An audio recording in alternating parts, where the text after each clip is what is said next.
Hello ladies and gentlemen, and welcome back to Operation Trebuchet. This is part 2 of my mod review for the Halo mod for Arma 3.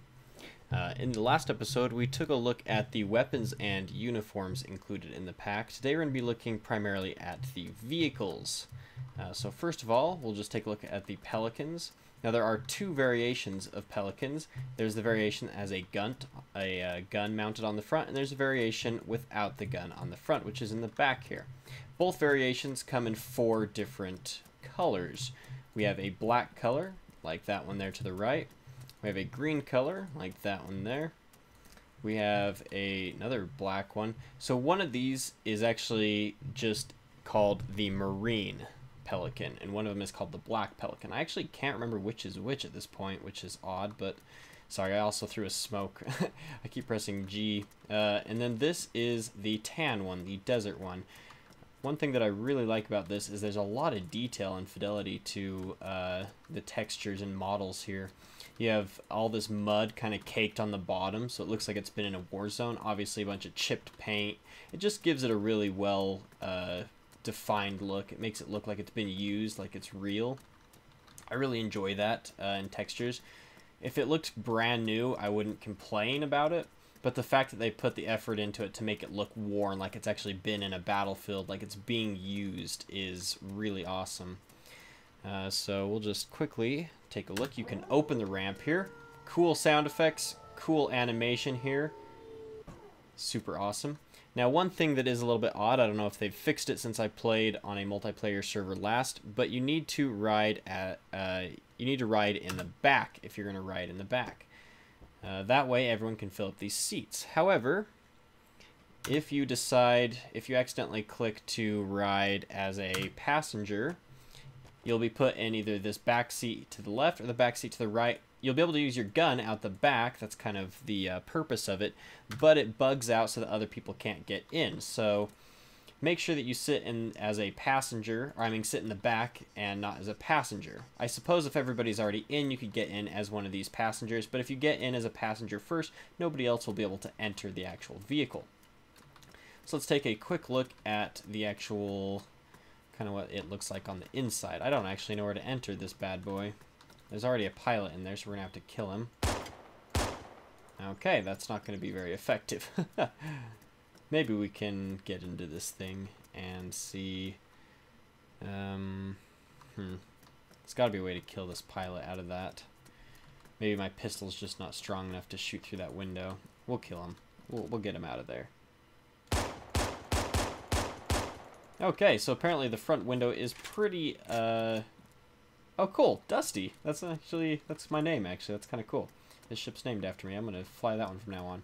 Anyways, we'll try and come back and look at the actual cockpit. I can tell you that it looks pretty decent from what I've seen.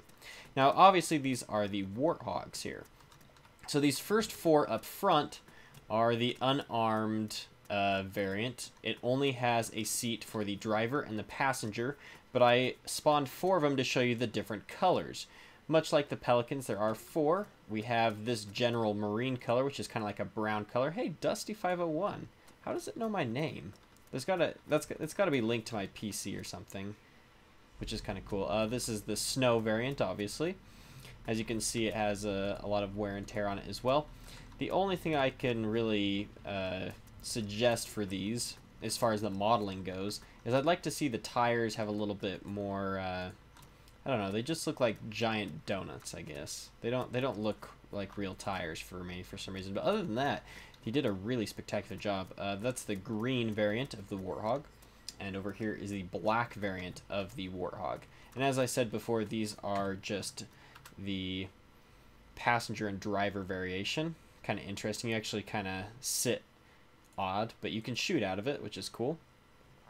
I guess this would be the variant you would use if you're just like transporting maybe some ammo in the back or something, or the officers are just going somewhere. Now in this back row, in that very back one, we have the different variations. So these front ones are all the unarmed 2-seater versions of the Warthog. Here on the far left, we have the Gatling gun, or the machine gun variation of Warthog, being driven by, it looks like, the Woodland Army Troopers. If you've seen my last video, you'll know a little bit more about that. Over here is the... What is this? I actually don't know what that is. It's like... I think it might be a grenade launcher, but that's not in the game, like the original Halo games that I know of. But it's a triple-barreled gun of some sort. We'll have to shoot that for sure.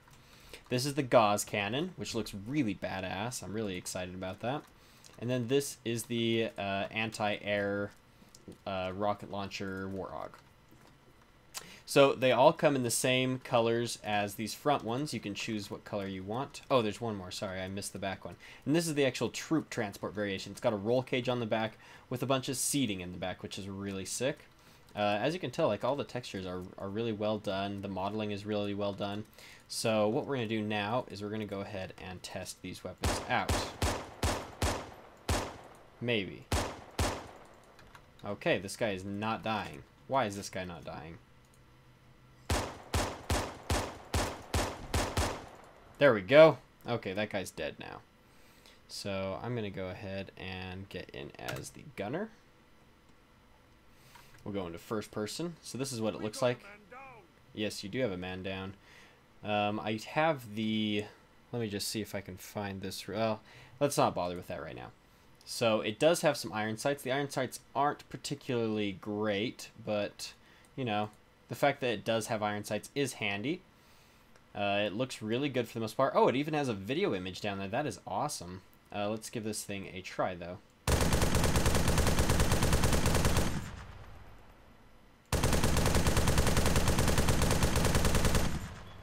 Okay, it's pretty much what you would expect from the machine gun to do.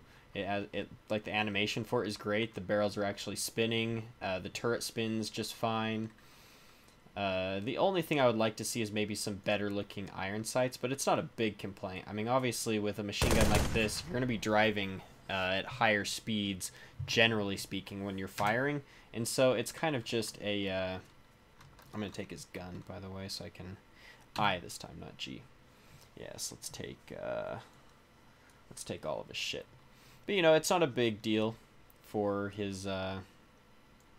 for the gun to not be extremely accurate with the iron sights, because it is a gun that's meant to be fired as kind of like... It's meant to be fired to give other troops cover fire or to shoot at other vehicles that's moving. It's not really meant to be like a super accurate gun for the most part. However, it would be nice, because occasionally you would like a little bit more accuracy. It would be nice if I saw maybe some slightly better iron sights, or maybe even a variation with scope. I just want to let you guys know, though, I really love this mod. This is probably the best mod I've ever seen for Arma 3, so I'm just trying to nitpick some suggestions I have. And they're obviously just my opinions. They're not, like, objectively things that need to be done, for the most part. Anyways, let's check out this gun. This is the one that I do not know exactly what it's used for, so we're about to find out. It says ATGM launcher. Oh, okay, that's cool. So, oh shit, are they shooting at me? Please don't be shooting at me. Okay. So, down there, it looks like I have some thermal. Who is driving away? Oh, it looks like the troop transport drove away. Oh, and the Pelicans are driving away. Anyways, so it looks like, yes, it has thermal, or night vision, and... Oh, that is awesome. 102 millimeter ATGM launcher. So I'm guessing that this is some sort of anti-vehicle launcher. Oh shit, that guy's coming. He's trying to shoot me, isn't he? Alright, sorry about that. We are back. It looks like I'm going to have to take these guys out pretty quickly if I want to use their guns. So we checked out the MG variant as well as kind of this... I think it's supposed to be some sort of grenade launcher. It might be an anti-vehicle launcher. I'm not 100% sure. It looks badass. It feels good. It fires triple rockets, so that's pretty awesome. Let's take a look at the Gauss one now. Let's hope they don't all drive off immediately. Wow, this guy can take some hits. I wonder if the armor and the helmets actually aid in that. I'm not sure, because that guy took a lot of shots to the head. Alright, so let's check out the Gauss cannon now. So as you can see, this thing looks just absolutely beastly, really badass. Yeah, the thing is awesome. Let's check it out in first person.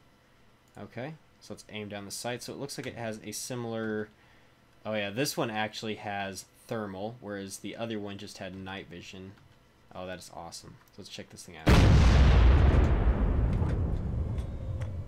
Okay. So it's kind of interesting. It sounds like it's really big, really badass. It's probably going to take out some tanks. It's probably really good at taking out armor. But I would like to see an actual bolt or something come out of the barrel. It has a really cool sound effect. It even has the dust or the smoke coming out of the barrel when it fires, but there's no actual projectile that you can see, which is unfortunate, but it's still really awesome that they even added that in there, because they didn't have to. This is all really cool stuff that they decided to add. So let's just grab this guy's rifle really quickly.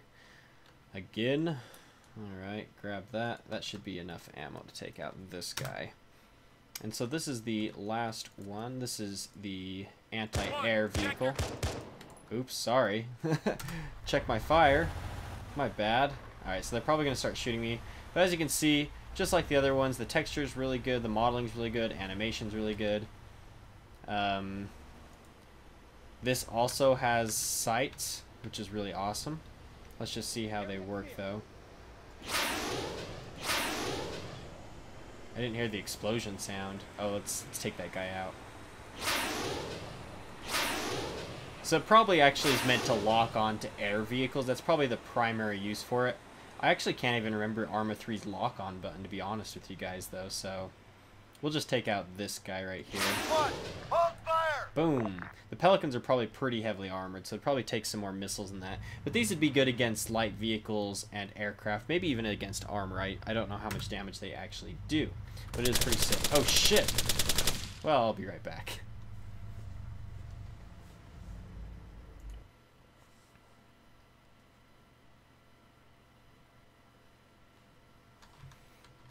Alright, we are back again, and this time we've looked at all the Pelicans, we've looked at all the Warthogs. I just put this Hemet in the back there because there are some custom Arma 3 vehicles, like they're Arma 3 vanilla vehicles, but they have some like UNSC signature stuff on them, and I think they fit really well. This Hemet looks like it could easily be from the Halo made universe. It looks kind of like that futuristic but still human look to it. I don't know. I like it. I think it works.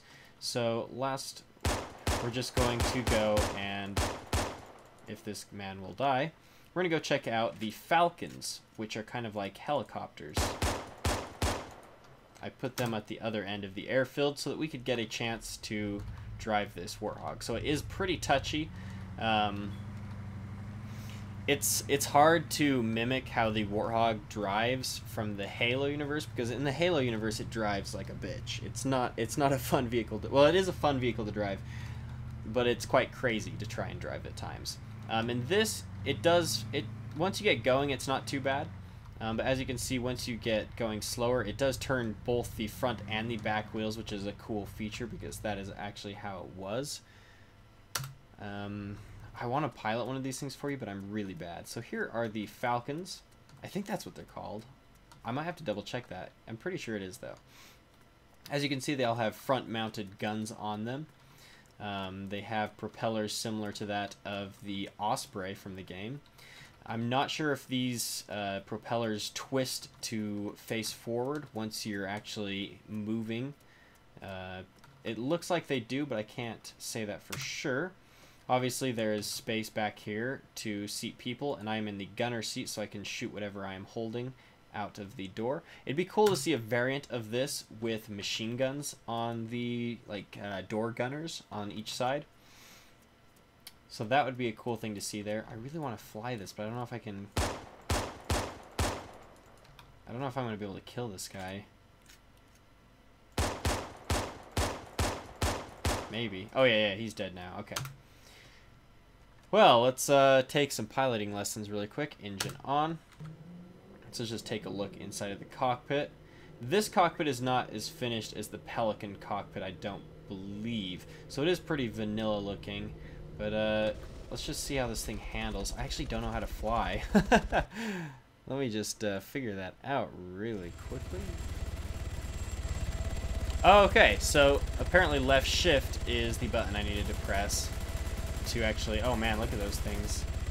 Oh, those are caseless 30mm. I have laser marker. Okay, cool. So we are off now. And I am a really bad pilot, so... This thing looks really awesome, though. I think I got shot by one of my allies. Let's just go into first person, though, really quickly. Oh, we're gonna crash. We're gonna crash. Oh, man. I really do not know how to fly. The fact that I've actually not died so far while flying is actually pretty impressive. We're just going to rake these guys down. Oh, yeah. Now we're in a kamikaze. And I missed. That's pretty awesome. There's also an ODST pod that you can use. I don't actually know how to fall out of the sky, but I've seen it happen on servers. The ODST pods are workable. They are usable. And it's pretty sweet. I hear there's some bugs with it, but just the fact that they have ODST pods that can deploy that's just awesome. The fact that they have that. Anyways, guys, so overall, I know it took me a long time to do kind of a mod review here and to look at everything that this mod has to offer. I haven't even looked at the actual Insurrectionist yet. I haven't, I may do that. I may just really quickly make an episode later down the road showing off the Insurrectionist uniforms, but I'm not sure about that yet. But I will give my final verdict on this mod in this episode. Honestly, this is the best mod I've seen for Arma 3 or Arma 2 in general, for content as far as a faction, like adding a faction in. All the models look really good, all the animations are really good. They have custom uniforms, custom weapons, custom vehicles, custom helicopters, Pelicans, Warthogs. The things I would like to see in the future updates of this game is I'd like to see the DMR for the infantry, and I'd like to see the Scorpion tank, and then after that I have a hard time thinking of other content that I personally want to see in it. I know that they have a big list on their Armaholic page of things they want to add, and I remember reading it and being really impressed by some of the things that they were planning on trying to do. So I honestly think this mod is going some great places. If you haven't already downloaded it, I will leave a link to the Armaholic page in the description of this video. I highly suggest you check it out. If you're a Halo fan and you play Arma, you should already have this thing downloaded. If you kind of like Halo and like Arma, I don't know, just check it out. It's really sick. There's some cool servers, some fun editor things you can do. And I just highly recommend this mod for you guys. So that's going to end this episode. Thank you guys for sticking with me and enjoying this mod review. And I'll see you guys in the next episode.